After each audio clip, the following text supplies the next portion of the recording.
Hi, it's Alyssa with Holistic Living. Welcome back to part 2 of Dune's Tarot Read. So, for the last question, I always ask, what should the collective focus on? What is it we, as a globe, so collective all across the world, what should we put our energy to? So, it was kind of interesting. I feel like, first of all, we have two major arcanas. We have the Emperor and the Hierophant. So, these are both very strong cards.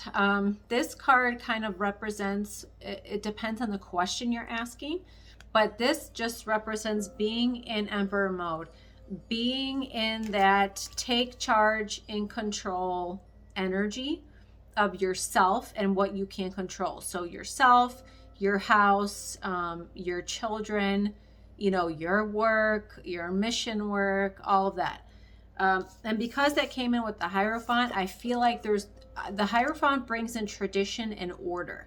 So it brings order to chaos. It brings back a certain pattern when I'm asking this kind of a question.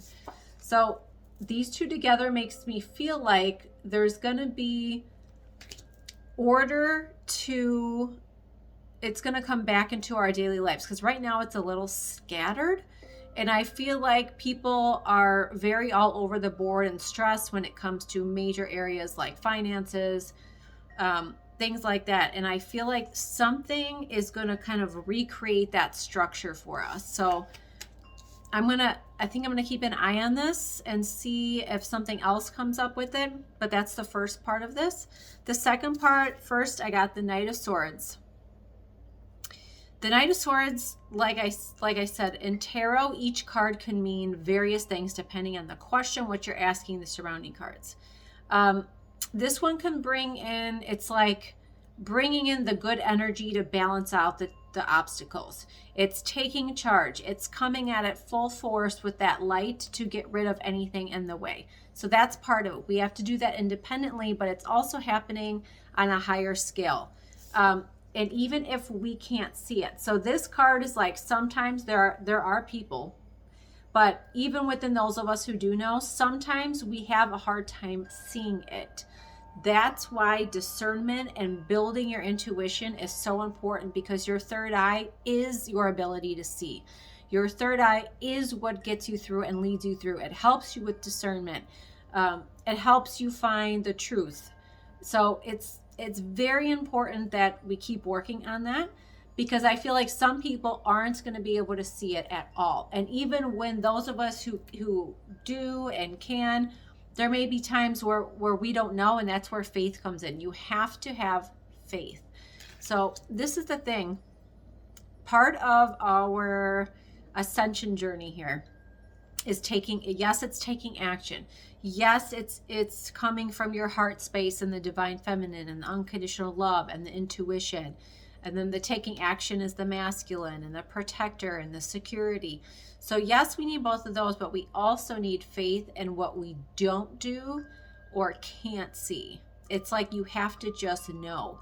It's a knowing. It comes from your gut. It comes from your intuition. And that comes straight from source. So that comes all the way down through your chakras, through your knowing, through your system. And that's where we pull from. So I really feel like some people are losing faith, and I understand. And I feel like if something more doesn't come out in the physical, people are going to really start to struggle with that even more than they already are. And yes, I agree with all of you that message me and tell me that, I can't do this much longer. Like, I know, I'm just focused, or some say I'm just focusing on myself. I don't even care anymore. Well, I know as a human, sometimes we go through phases like both of those, but it's really important to know that it is going to happen. So there is the energy's already there. It's already on our plane. So whereas before, even a few years ago, it wasn't. It was very different. So now it has to go through all these layers now in the physical. So we're going to have patience. We're going to have more patience than we feel like we've had. And we have to keep going. We have to know that New Earth is going to be formed, and it's going to happen much faster than people realize. Where some systems will take a while to transfer over, this is going to take years. This is a process of years in the making, and not just you know, it's not just like, oh, it should be more, it shouldn't be more than a year or two. No, and it's not going to be 50 years either. It's about a decade, I feel like, from now. So we've already been in it for about, I feel, 7 years. And then the past 2 years, 2 to 3 years was a big jump. And then now to 2025 is a big jump. 2025 to 2020, maybe 9, is a big jump. And then by the time we get to 2033, most of this should be pretty much sealed. So new Earth system should be kind of sealed, set, fully running, fully transferred. We're totally aware and into what's going on. So a lot of it is going to happen in little stages. So we're going to see a little bit of, we're going to see this start to transfer, and then we're going to see this start to transfer. So we may have a lot hit at once, and it's going to take a little bit. And when I say systems, I mean like the healthcare system. I mean the educational system, all that. So like big ag and finances, that's coming first. The dismantling of the dark systems, that's first.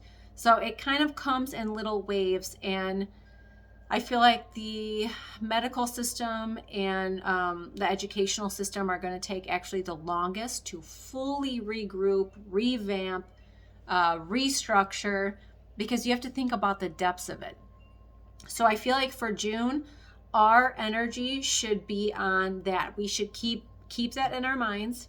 We should keep the fact that just because maybe we can't see every little detail doesn't mean that it's not there. It doesn't mean we're not working towards it. It doesn't mean we're not getting any closer. You have to be able to read it. When you can read and tap into things, it makes it a million times easier. It, first of all, eliminates fear, but in order to be able to read, you have to eliminate fear to begin with. So it's an interesting thing here as a human. So I feel like when you fully let go of the lower timelines, because a lot of what's being pushed is a lower timeline. When you fully let go of that and release fear and release the need to know every tiny detail of everything going forward, that's when your intuition just totally takes off. Your third eye pops open. I mean, it's kind of, you have to let go a little bit, and you have to and have faith and let go and go into unknown territory so that you can expand. That's how it works. So that's what we're all doing. So the point of this is that even if we can't physically see it with our eyes, we have to know this is what we're charging after. We have to know this is what's coming in full force. So that's, I think, the point of all this together. And this kind of came in a little bit differently than I thought, so I wanted to kind of explain it all. I feel like June is going to set the tone for different directions, for different collective directions, for different system updates, changes. We have different things happening. But what's really going on in June is the shifting of the collective energy from those still in a lower vibration, up, or out, kind of one or the other. So thanks for watching. I hope you enjoy. I hope these help you. I follow what I'm guided to do. So usually I'll always do the overall energy of the month, and then I do what we need to focus on. And then sometimes if there's questions in between, I'll ask. But lately I've been guided not to do that because it's too much for people. Then people get too much in their headspace. They overthink it. So I'm just guided just to focus on the energy. So that's what I'm doing. So as always, I'm sending so much love and light. Thank you for watching.